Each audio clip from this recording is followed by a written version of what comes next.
नमस्ते नमस्ते नमस्ते। किसी ने मुझसे एक सवाल किया कि लोग हमसे क्यों लगाव रखते हैं, लगाव का कारण क्या है। तो साथियों, लगाव के तीन महत्वपूर्ण कारण हैं और उस कारण से ही लोग आपसे लगाव में हैं या आपसे लगाव है लोगों का। यह तीन कारण है: भाव, प्रभाव या अभाव।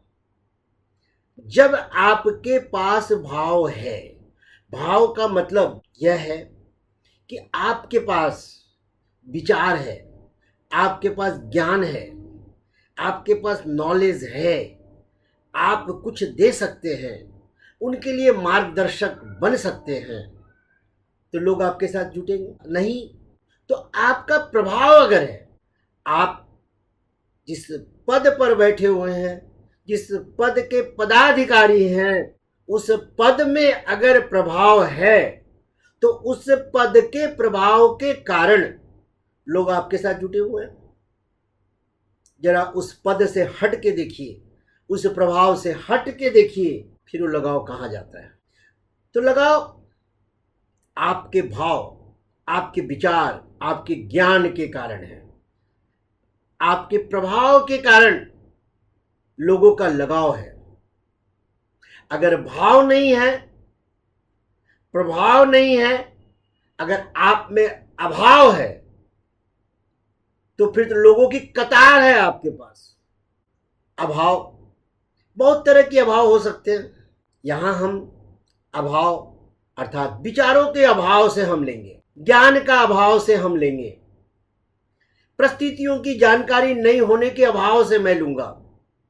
अगर इन चीजों का अभाव आपके पास है तो फिर लोगों की कतार है आपके पास।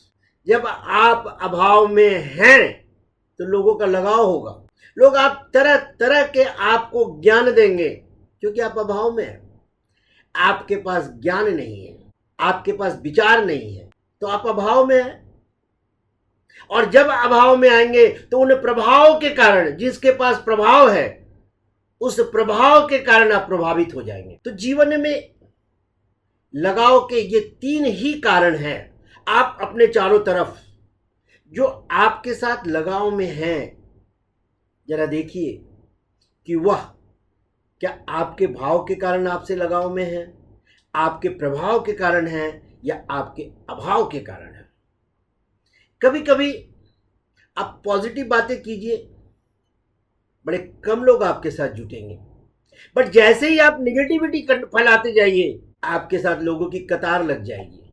क्योंकि लोग अभाव, निगेटिविटी, इसको मैं अगर ऐसे भी कहूं तो आप इत्र को कहीं डाल दीजिए, वह 1 घंटे या 2 घंटे में लुप्त हो जाएगा। बट जैसे ही कोई गंदी चीजें डाल दीजिए, देखिए हर पल वह फैलता जाएगा। यह अभाव है। तो हमें यह वास्तविकता समझनी पड़ेगी कि जो हमारे साथ लगाव में है या हम जिसके लगाव में हैं, क्या उसके भाव या उसके प्रभाव या अपने अभाव के कारण है। अगर यह दृष्टिकोण नहीं है तो फिर लगाव क्या है? तो फिर लगाव है क्या? इसके अलावा क्या लगाव नहीं हो सकता है?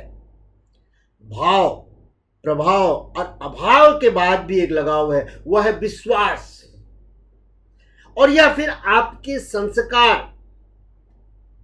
आपकी खुद की शिक्षा, आपकी खुद की ज्ञान के कारण आपकी आत्मविश्वास, और यह आपका विश्वास जब दूसरों के साथ लगाव करता है, और इस आत्मविश्वास के साथ जब आप किसी के साथ लगाव में रहते हैं, तब यह वास्तविक लगाव होता है। यह संस्कारों का लगाव होता है, यह उन गुणों का लगाव होता है जिसकी जड़ें बड़ी मजबूत होती हैं। यह सिर्फ भाव बदलने से या प्रभाव बदलने से या अभाव कम होने से इसकी वास्तविकता में कोई भी अंतर नहीं आता है। जब ये संस्कार मिले हों तो फिर वास्तविक लगाव है। यह संस्कार आपके अंदर विश्वास लेके आएगा कि जिसके साथ मैं लगा हूं या जो मेरे साथ लगा हुआ है वह भाव अभाव या प्रभाव के कारण नहीं है, यह उसके संस्कार के कारण है। और तब यह लगाव या बंधन जीवन को एक नए रूप देता है। एक आपके अंदर यह लगाव या बंधन एक मुस्कुराहट देता है और आप एक्सलेंस की तरफ बढ़ते जाते हैं। Always happy, always successful. तो साथियों, आप भी अपने लगाव को पहचानिए कि हम जिसके साथ लगे हुए हैं क्या भाव प्रभाव या अभाव के साथ है, या जो हमारे साथ लगा हुआ है वह भाव अभाव या प्रभाव के साथ लगा हुआ है, या बंधन में एक विश्वास है, संस्कार है, जड़ से अपने रूट से जुटा हुआ है। आगे इसी तरीके का प्रश्न आप मुझे देते रहिए। मैं नए नए प्रश्नों के उत्तर के साथ आपके साथ भी एक लगाव, एक विश्वास के साथ लगाव में रहूंगा। धन्यवाद।